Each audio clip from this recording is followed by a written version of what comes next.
बचपन से ही स्कूल्स में हमें हमारे मार्क्स देखकर जज किया जाता था।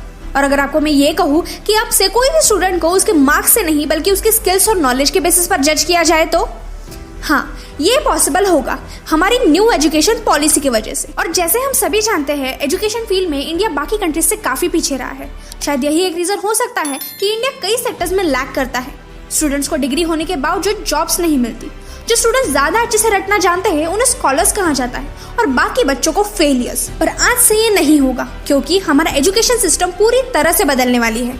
पूरे 34 इयर्स के बाद हमारा एजुकेशन सिस्टम चेंज हो रहा है और ये सिस्टम पूरी तरह से एजुकेशन और लर्निंग पे फोकस करेगा। 29 जुलाई 2020 को हमारे यूनियन मिनिस्टर प्रकाश जावड़ेकर और रमेश पोखरियाल निशंक ने न्यू एजुकेशन पॉलिसी को अनाउंस कर दिया है। ये न्यू पॉलिसी सारे एजुकेशन सिस्टम पर अप्लाई होगी, यानी स्कूल लर्निंग, कॉलेज लर्निंग और हायर एजुकेशन भी। इस नए सिस्टम में 12 साल की स्कूलिंग और 3 साल की प्री स्कूलिंग होगी। आज तक जो 10+2 सिस्टम होता आ रहा है, यानी 10th और 12th, जो कि काफी इंपॉर्टेंट माना जाता है, वो अब से नहीं रहेगी और उसकी जगह नया सिस्टम होगा 5+3+3+4। मतलब स्कूल के पहले 5 साल की पढ़ाई यानी प्री प्राइमरी के 3 साल और क्लास 1st और 2nd फाउंडेशन स्टेज रहेगी, जिसमें बच्चों को अपनी मदर लैंग्वेज में बेसिक लिटरेसी और न्यूमरेसी के बारे में सिखाया जाएगा। उसके बाद क्लास 3rd से क्लास 5th तक बच्चों को सब्जेक्ट्स इंट्रोड्यूस किए जाएंगे, जैसे science, maths, arts, political science etcetera, और एग्जाम्स भी क्लास 3rd से ही ली जाएगी। फिर क्लास 6th से 8th तक फिक्स्ड कोर्सेज पर फोकस किया जाएगा और कोडिंग, जो कि हमें डिग्री कोर्सेज में पढ़ाया जाता है, वो अब क्लास 6 से ही पढ़ाया जाएगा, ताकि स्टूडेंट्स की लॉजिकल थिंकिंग बचपन से ही डेवलप होना चालू हो जाए। और क्लास 6 से ही बच्चों को वोकेशनल ट्रेनिंग कंपलसरी रहेगा, यानी बच्चे कोई भी मनपसंद फील्ड में 10-12 दिन की इंटर्नशिप्स कर सकते हैं। इससे स्टूडेंट्स प्रैक्टिकल या फिर रियल वर्ल्ड नॉलेज को बहुत जल्दी अडॉप्ट कर पाएंगे।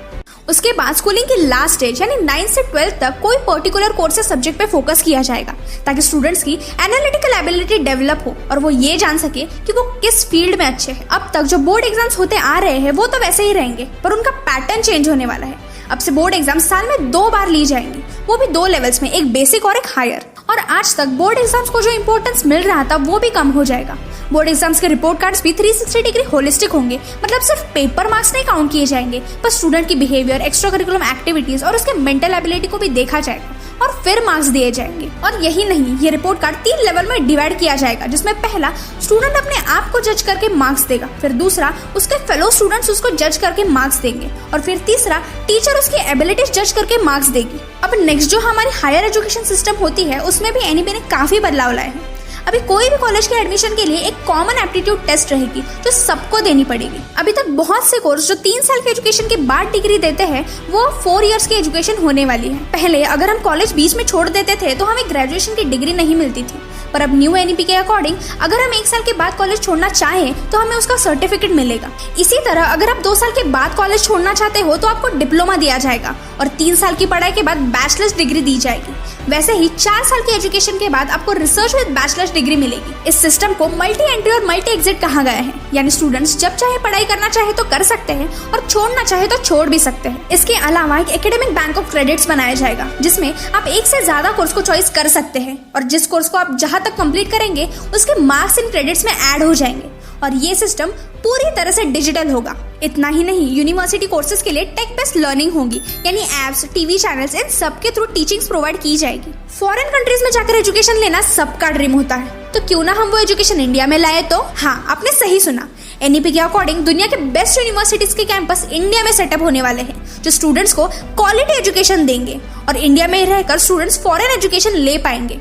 फिर जो भी ई कोर्सेज होंगे वो 8 रीजनल लैंग्वेजेस में डेवलप किए जाएंगे, जिसकी मदद से बच्चे अपनी नेटिव लैंग्वेज में भी ई कोर्सेज सीख पाए। आर्ट्स, कॉमर्स, साइंस, ये इंडियन एजुकेशन में बहुत बड़ा रिजिड सेपरेशन रहा है। जो स्टूडेंट्स आर्ट्स लेते हैं वो फिजिक्स नहीं पढ़ सकते और जो स्टूडेंट्स साइंस लेते हैं वो अकाउंट्स नहीं पढ़ सकते। ये एक बहुत बड़ा डिसएडवांटेज था। स्टूडेंट्स को एक्सप्लोर करने का प्लेटफॉर्म बहुत लिमिटेड होता था, पर वो अब से चेंज होने वाला है। अब आप कोई भी स्ट्रीम चूज करेंगे तो आपको लिबर्टी दी जाएंगी कि आप दूसरे स्ट्रीम के सब्जेक्ट्स को भी पढ़ सको। इससे स्टूडेंट खुद बहुत सारी चीजें सीख पाएगा और हर फील्ड में एक्सप्लोर कर पाएगा। अब आप ये सोचेंगे कि इतना सब कुछ एडवांस होने के बाद फीस स्ट्रक्चर भी बहुत हाई होगा, तो ऐसा बिल्कुल नहीं होगा, बल्कि प्राइवेट सेक्टर और गवर्नमेंट सेक्टर एक ही मानी जाएगी। इंडिया में प्राइवेट सेक्टर्स बहुत पैसे डिमांड करते हैं, जिससे ये होता है कि कॉमन पीपल उसे अफोर्ड नहीं कर पाते। पर अब इन प्राइवेट स्कूल्स और कॉलेजेस पर कैप लगाई जाएगी। अब वो अपनी मनचाही फीस नहीं लगा सकते, बल्कि रिसर्च प्रोजेक्ट्स पर स्टूडेंट्स को फंडिंग भी दी जाएगी, जरूरतमंद बच्चों को स्कॉलरशिप्स भी दी जाएगी और वो स्टूडेंट जिनके पास स्पेशल टैलेंट होगा उन्हें भी सपोर्ट किया जाएगा। ये है हमारा न्यू एजुकेशन सिस्टम जो प्रोबेबली सितंबर-अक्टूबर से चालू हो जाएगी। अभी तक एजुकेशन के लिए इंडिया अपनी जीडीपी से 4.4% स्पेंड करता था, पर अब से 6% ऑफ जीडीपी एजुकेशन के लिए दिया जाएगा ताकि स्टूडेंट्स को बेटर एजुकेशन मिल सके। न्यू एजुकेशन की वजह से अब स्टूडेंट्स अपनी एबिलिटीज को जान पाएंगे और उस पर ज्यादा फोकस कर पाएंगे। इंडिया इन आने वाले सालों में बहुत चेंजेस अडॉप्ट करने वाला है। शायद अगले 10 सालों में ही इंडिया हर फील्ड में बहुत एक्सपर्ट, एडवांस और प्रोडक्टिव बनेगा। अब सरकार ने तो ये न्यू एजुकेशन पॉलिसी इंट्रोड्यूस कर दी है, लेकिन हर स्टेट में इस न्यू एजुकेशन सिस्टम का सही तरीके से इम्प्लीमेंट होना भी बहुत जरूरी है। अगर हम इसको सही तरीके से इम्प्लीमेंट कर पाए तो वो दिन दूर नहीं जब दुनिया के हर सेक्टर में इंडिया एक डोमिनेंट लीडर बन के सामने आएगा। और अगर आपको हमारा वीडियो पसंद आया हो तो वीडियो को लाइक करके फैक्ट स्टार चैनल को सब्सक्राइब कीजिए।